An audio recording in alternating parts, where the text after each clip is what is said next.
So it's great to be here. My name's Evan Courtney, one of the pastors here. And before we get started, real quick, I wanted to mention a couple things. I want to share a couple wins with you. As we were kind of looking back at the Fields Church of what's happened this summer, which is June, July, and August, I've got a couple numbers for you. We feel like around here at the Fields Church, there's a couple numbers that we pay attention to that show whether or not our church is healthy. And we pay attention to numbers because God wrote a whole book about them. So here's the first number I want to share with you is that there were 67 first-time guests that came through the doors of the Fields Church. And then the second number, you already see it, but it is the better number is 27 people. And this summer, this is their eternity has changed forever. They cross over from death to life. And so this is amazing. So 27 people. There was actually somebody this first service that came up afterwards that got saved, and they said, I've never touched a Bible before. So people's lives are changing. So thank you guys. This is awesome. Continue to invite your friends. I know we invite friends. We invite neighbors. Come to the church. Learn about who God is and what he has for you. But today what we're doing, and I want to thank Pastor Travis for the opportunity to be able to speak today. And we're talking about Best Kept Secret, a service we've been rolling through. We've been diving into what are those secrets maybe in the Bible that aren't necessarily secrets, but we don't hear a lot, or we don't think about them maybe a lot, or we don't talk about them a lot. And it got me thinking about a secret that my parents had held from me. Now, obviously, if you're a parent, you hold lots of secrets from your kids. But this secret was...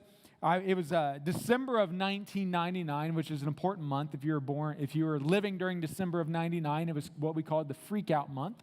Because the reason being is that at the December 31st of 99, it was turning into what we called was Y2K, the year 2000.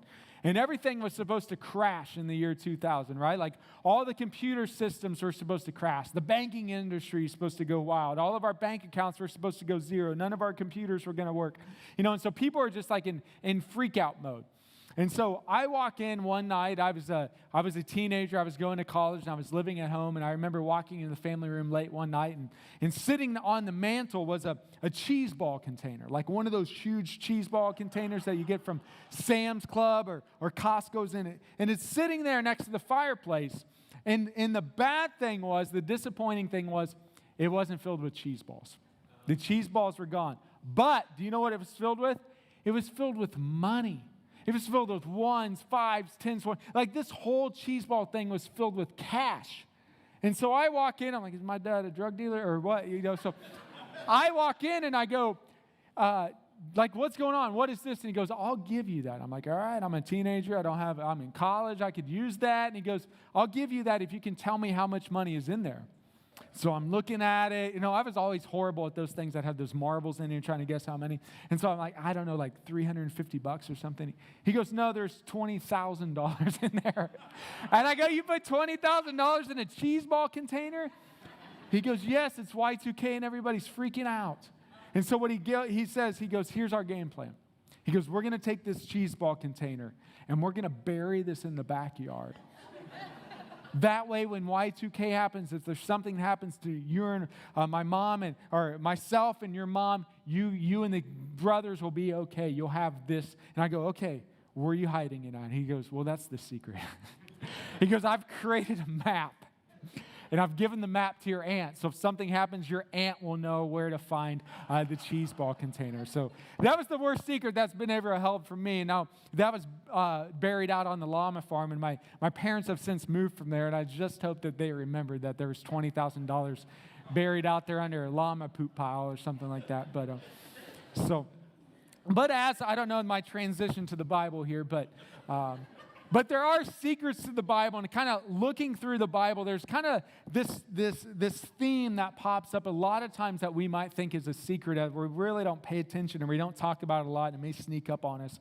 And so as I was looking through the Bible and kind of looking through Proverbs, there was this theme, and I kept coming across, even in the Bible, the numbers of these words. And so the first word is the word believe. And so believe is in the Bible 272 times. Okay, that's significant. So then pray. Well, pray is in the Bible 371 times. Okay. Well, then what about the word love? Well, that's 714 times. And then I'm like, well, what about the word give? Did you know give is in the Bible 2,161 times? Do you know why that is? Our God is a generous God. For God so loved the world that He gave. He's a generous God. He's a God. And so if I follow after God and He's a generous God, then I need to be generous. I should be generous. And so I think that's maybe a secret we don't talk a lot about, is generous. Now, this isn't, I want you to, from the beginning, you might be tuning me out for, I knew we shouldn't come, he's talking about money. This isn't money. We're not talking about money today. This is living a generous life, and it doesn't have to do with money. What we're going to do is we're going to talk about 4 different principles about what it means to be generous, and then 4 ways that you can be generous. But I want to start off with this anchor verse in Proverbs 11.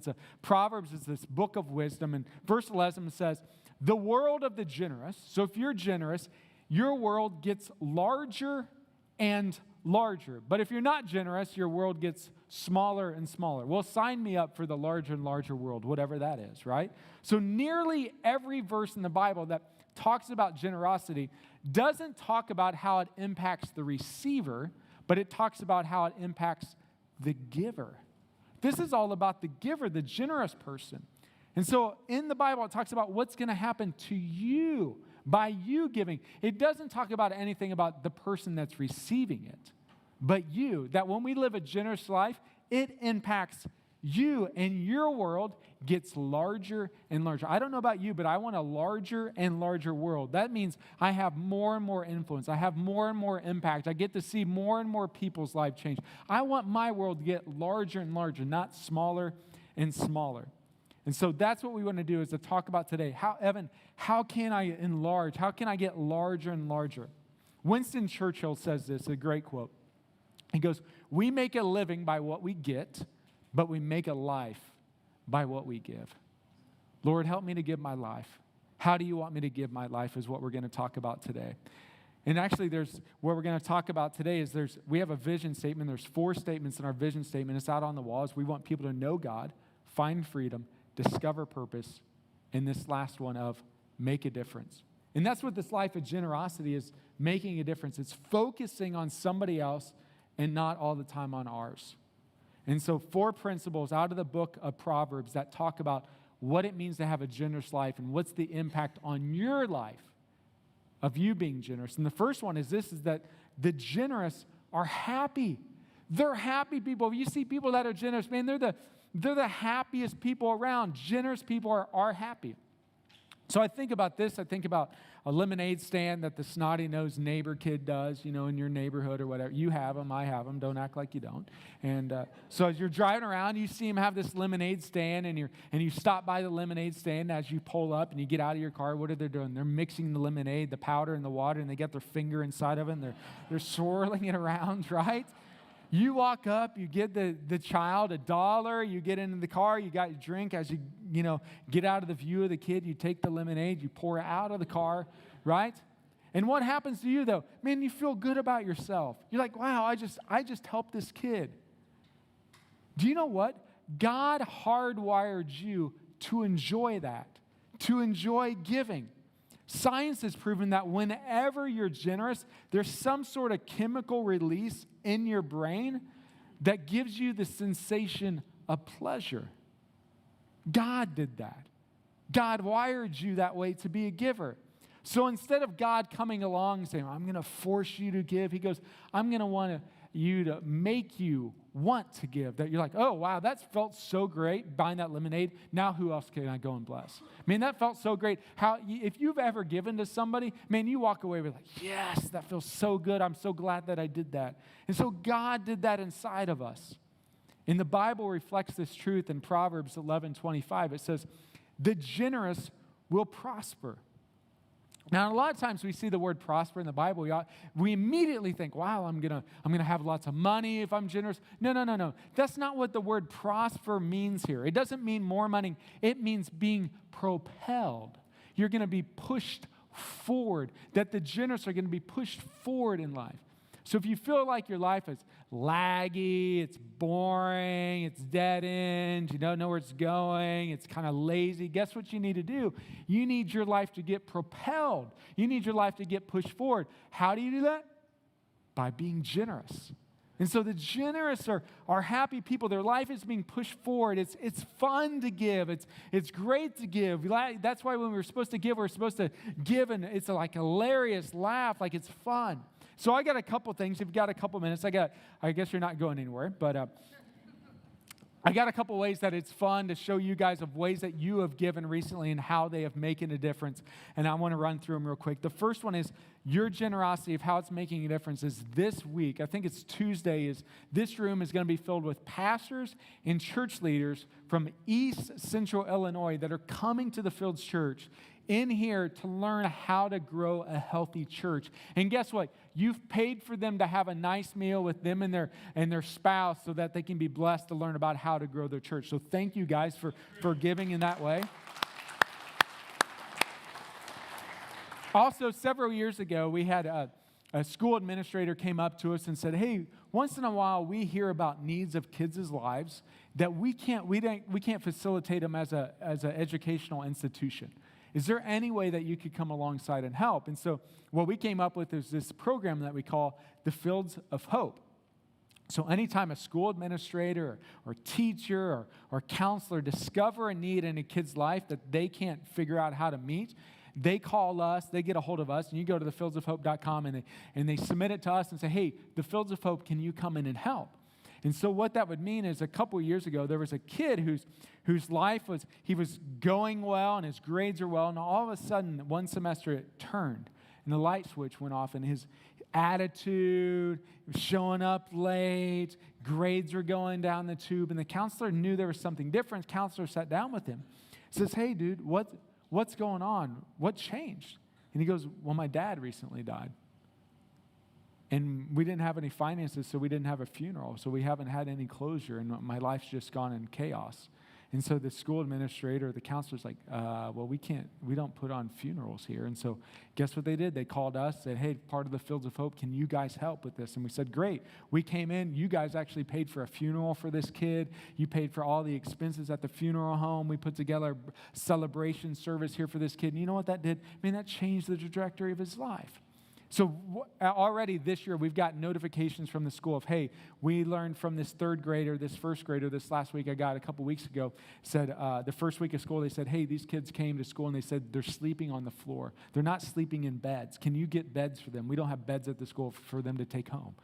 Like, we have homework, but we don't have beds. And so what we did was you guys actually bought them beds and got beds into their homes. And so that's what the Fields of Hope does, comes alongside and helps with that. So you guys have done that. Also, to let you in, next month is Pumpkin Fest, which is our large fall event that we do here in Mattoon and Charleston on the same day. It's 4 hours of fun. We get monster trucks. We got a monster truck doing a monster truck show here. We actually got one in Charleston, monster truck show there. We've got aerial acrobats that are coming in. We've got a magician that's coming in. We've got inflatables that are coming in. And so over 2,000 plus people will come to this event, come to the church properties. They think they're having a great time and they're going to have a blast, and we want their family to have a blast. And when they associate the Fields Church, they associate it with fun. They associate it with family. And then also they learn about the faith as they come to the magic shows and to the acrobatic shows. But you guys have put that on, and that event costs $20,000. So it's, if you can do the math, $20,000, 2,000 people. So it's for $10, we're making an impact in each one of these individuals. Like, you can't get a monster truck show, 10 inflatables, and a magic show for $10. But God, what has He done? He's made our world larger and larger, and He's taken our money and made it larger and larger. So thank you guys for your giving to make an impact on that.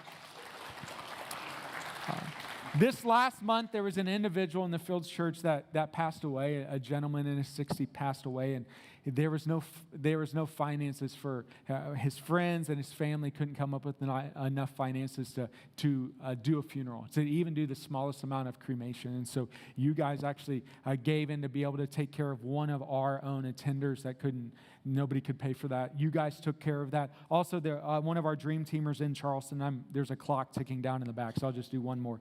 but we have a whole list of how you guys have made a difference. There's a dream teamer in Charleston that had a vision God had given him to help homeless individuals that are in Charleston, because there's something in Mattoon but not in Charleston. So God gave him this vision, and you guys have came along, and we're helping to resource to get that up off of the ground. Also, there's a Bible college that's starting in Central Illinois for new pastors, for young adults that feel the call of ministry, but to kind of eliminate them going to out of school and getting all of this debt and kind of dealing with all of that. So we're starting this. There's Bible college in Central Illinois that's starting for new Pentecostal leaders all around this state, and so you guys have funded into that. And so we want to just say thank you. Like, being generous, man, makes us happy. It's exciting. The second thing is when we're generous, we're compassionate. See, generous people see a need and they want to meet it. That hurts their heart. It breaks their heart. They care about injustice all around this world. Whenever they see injustice, man, it hurts them. They watch the news and it hurts them to see the pain. The greatest injustice in this world is the injustice of somebody that has never heard the name of Jesus before. Can you imagine that? Never hearing about the name of Jesus. And so what you guys do is you resource 40 plus missionaries and missions organizations that focus on helping these individuals that have never heard of Jesus before. And so that's what you do is, and when you're compassionate, you see a need and try to meet that need. Proverbs 29 puts it this way and says, the righteous care about justice for the poor. That's what you do. When you're righteous, when you're generous, you're trying to figure out, okay, who's got a need? How can I meet it? Okay, who's the next need? How can I meet it? That's what generous people do. Also, generous people are blessed. See, what we want to do is we want to teach this with balance, okay? So the Bible teaches that if you're generous, you're going to be blessed. That if you give something, you're going to get something. And so what we do here at the Fields Church is we keep this in balance, because I don't give something to get something. I give something because, number one, I love God, and number two, I love people. And that's the balance that we keep. It's because we do it for God and we do it for people, not for God to give me something back. But our God is a great God, and he says, no, but I want to bless you. That's what our Lord does. That's what he wants to do. Look at this, Proverbs 28 again. It says, whoever gives to the poor will lack nothing. Like, you don't have to worry about when you give and you're generous, you don't have to worry about if you're going to make it.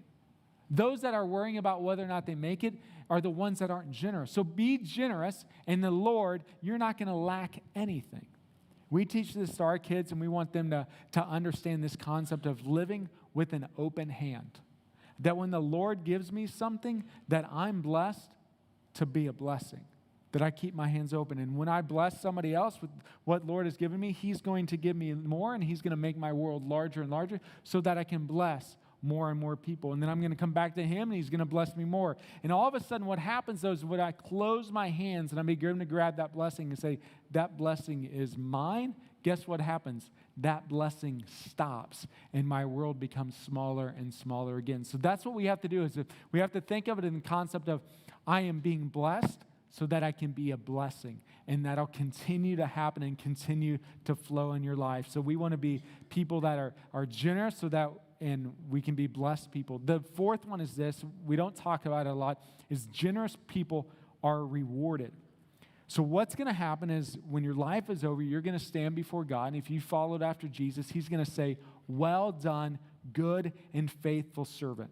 And what I'm going to talk about isn't a salvation issue, because salvation is free, meaning that you can't do anything to receive it. You can't do enough good things to earn it. It is free. But what this is that there's a time that the Bible talks about in the Revelation of the judgment seat of God. And what that is he's gonna reward you. And it's an award ceremony. It's not like anything you've seen in Hollywood, but he's gonna reward you. And what's gonna happen is you're gonna come up on stage, and there's gonna be a video or a long list or 3D. I don't know what it's gonna be, but he's gonna list all of these things that you have done. And guess what everybody in the crowd's gonna do? They're gonna cheer you on. Yes, way to go, way to bless those people. And then the Lord's gonna give you a reward, and he's gonna say, here's your reward. And you're gonna say, no, Lord, you don't need to give me anything. He goes, Evan, I want to bless you. I want to give you this reward. And that's what's going to happen. He goes, I want to pay you back. Proverbs 19 says it this way. It says, if you help the poor, guess what you're doing? You're lending to the Lord. You're saying, here, borrow this, Lord. And he goes, you know what? And I'm going to repay you. I'm going to give you back for you helping other people. I'm going to give you a reward. That's what he's going to do. And so this is a reward ceremony. It's not tied to salvation, but he says, you know what? I'm going to pay you back. Think about this statement.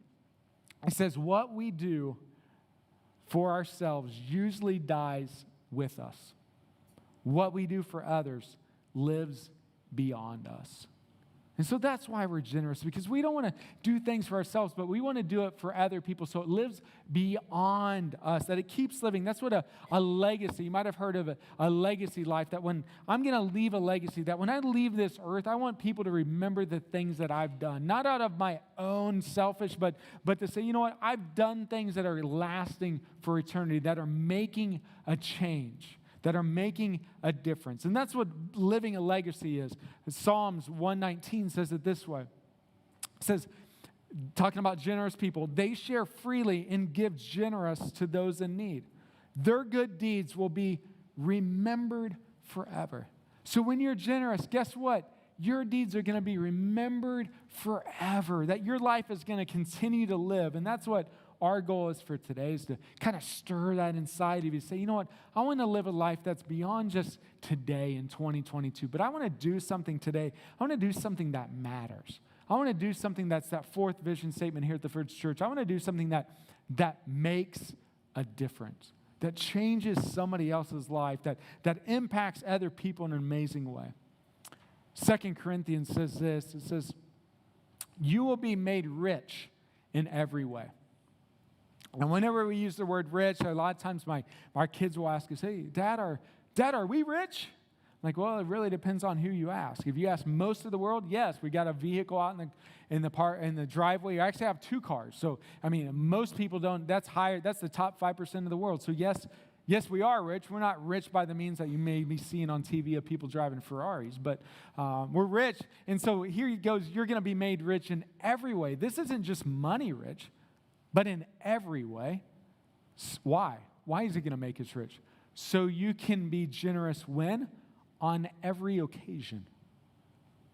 So that's what we want to talk about, is what are these occasions? Well, how is he making us rich? Well, he's making us be rich with encouraging people. Be rich with your happiness. Be rich in the way that you do things, the way that you live out your life. He's going to make sure that you're rich in your health. You're rich in your relationship. You're rich in your marriage. You're rich in your relationship with your kids. You're going to have a lot of kids. You're going to have a lot of grandkids, great-grandkids. He goes, I'm going to make you rich in every way. Well, Lord, why are you going to make me rich in all of these different areas? So that you can be generous on every occasion. So what occasions am I supposed to be generous, Lord? I'm glad you guys asked, because I got 4 occasions on where we need to be generous. The first occasion is this, is that we need to be generous with our time. Okay, this is if we write notes. This is where we write notes. Be generous with your time. See, our time is more valuable than money. That's why we're talking about it first. It's more valuable than money. I can go out and make more money. You can go out and make more money. You can get a second job. I hear there's some companies that are trying to hire here in town. So you can go and find a job, right? But the thing you can't find is more time, right? You can find more money, but you can't find more time. So today what I wanted to do is I wanted to honor and give the loudest applause to those that give their time. And so today at 7:15, you might have still been in bed or eating breakfast. You're the 10:30 crowd, so I'm not sure if you just when you woke up. But these guys at 7:15, man, there's camera operators that were here at 7:15 today. People that are running sound, running video, running screens. Most of them are teenagers that actually run this service. Okay, so if you look around, you see teenagers running this place. And then in the back room, there's other individuals that are making sure the live stream. You don't even see them. We don't even let them out of the cave back here. Like they're back there. Making sure service is going on. Then you got musicians and singers that are here prepping and getting ready, using their talents and their gifts. And then right now what you've got on the other side of the building, you've got leaders that are in there listening to the prayers of your kids, listening to the needs that your kids have, and they're praying with your kids right now, and they're sharing the gospel with your kids. And then we've got a guest services team that's out, in between services or while you're in service. They're in the bathrooms. You know what they're doing? They're refilling the toilet paper. They're making sure things are clean, things are ready to go. There's people in the parking lot making sure that your cars are okay and taken care of. We've got a security team to make sure nothing funny happens around here. All of these things are happening. All of these people they don't even get a penny. They're giving of their time. They're generous with their time. And we call this team around here, we call this our dream team. Can we give it up for our dream team today?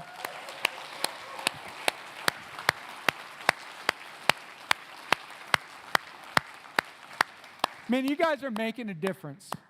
You guys are making, 7 people accepted Christ last service. Why? Because you guys are making a difference. Because you're running cameras, you're running video, you're meeting with, you're serving coffee, you're meeting people at the welcome area, you're helping kids in the nursery. Why? You're making a difference. Guess what? The things that you did today are going to be remembered forever. You're leaving a legacy. The second way we can be generous is this, with our talent. Some of you think you're not very talented. Guess what? You are. You're not America's Got talented, but you ain't that. But you got some sort of talent. You're talented, right? Every single one of you, the Bible says that grace has been given to you. And what grace means is a spiritual gift, that you've been given a divine gift in your life. That each one of us has a special gift inside of us. And that you're good at doing something specifically. And when you do that, you have a sense of accomplishment that like, man, when I do this thing, I do this thing really, really well. And you know what that is. And people are getting to heaven because you're doing this thing. You're doing this talent, whatever that is. And that's why we have Growth Track here at the Fields Church.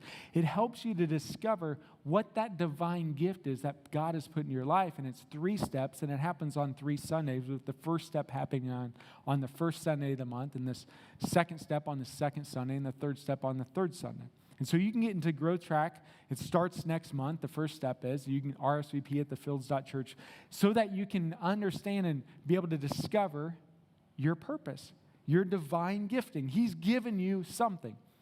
So you've got time you can be generous with. You can be generous with your talent. And the third one is you can be generous with your touch. So what is that? Well, what that looks like is Katie and I were youth pastors for 20 years ago. I know we don't look that old, but so we were youth pastors, and there was this girl that came to our Sunday school class, and her name was Raylyn. And Raylyn would come to Sunday school. We'd have it before this morning service. And Raylyn would come in, and she was maybe dressed gothic kind of. And she would come in, and she'd sit in Sunday school in the chair, and she'd sit down like this, and then she'd flip her hood up over her face and everything, and it's all covered, and she'd sit like that. And she would sit there for the hour, and then she would get up and leave, not talk to anybody. Nobody would talk to her, and that's what it was. And if you talked to her, you wouldn't get anything but maybe a huff or a puff or something like that. And so what would happen is whenever a student didn't attend Sunday school or one of our youth services, I had all these blank postcards written up, and I would fill out a postcard and mail it to them. And so this was in my routine. I noticed that Raylyn missed one of the Sundays, so I filled out this postcard and said, Raylyn, we missed you at Sunday school this week. We hope to see you next week. Pastor Evan. And that's all I did, and I sent it in the mail. I probably sent out hundreds or thousands of these over the 20 years. So what happened was that postcard got sent out on Monday, landed in Raylyn's house, and her parents saw it and put it on the counter and kind of forgot about it. What happened was that next Saturday night, Raylyn was out with her friends, and they were at this apartment, and they were partying, and Raylyn got high, and her friends are gathered around on couches talking about how their life didn't mean anything, how they didn't have any purpose, they didn't have any direction, how they should just collectively just end it all there that night. Now, fortunately, they made the decision not to do that, and Raylyn got home, and she got home late on that Saturday night, and when she came in, she was intoxicated, and her mom saw her, and her mom goes, hey, you're still getting up tomorrow for church, and goes, oh, by the way, I forgot about this postcard came this week. Raylyn gets the postcard, looks at it, says, Raylyn, we miss you this Sunday at Sunday school. We hope to see you next week, Pastor Evan. She's like, wow, there is people that care about us. I mean, there is somebody that wants us to be alive. Raylyn shows up, comes to Sunday school that next Sunday, during the morning service, accepts Christ.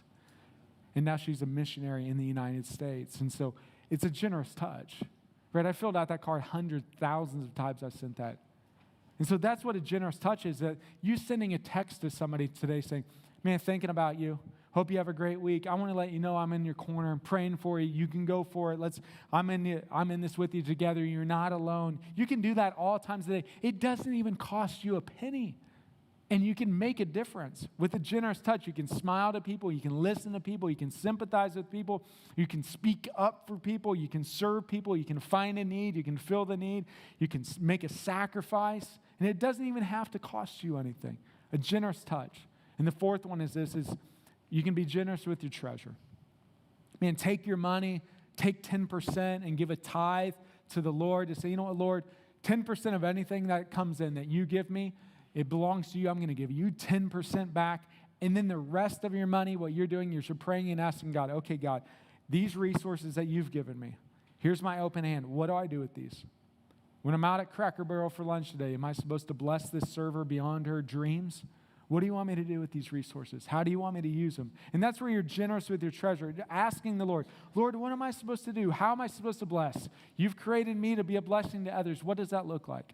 Luke 6:38 says this, give and it's going to be given to you, a good measure, pressed down, shaken together and running over, and it's going to be poured into your lap.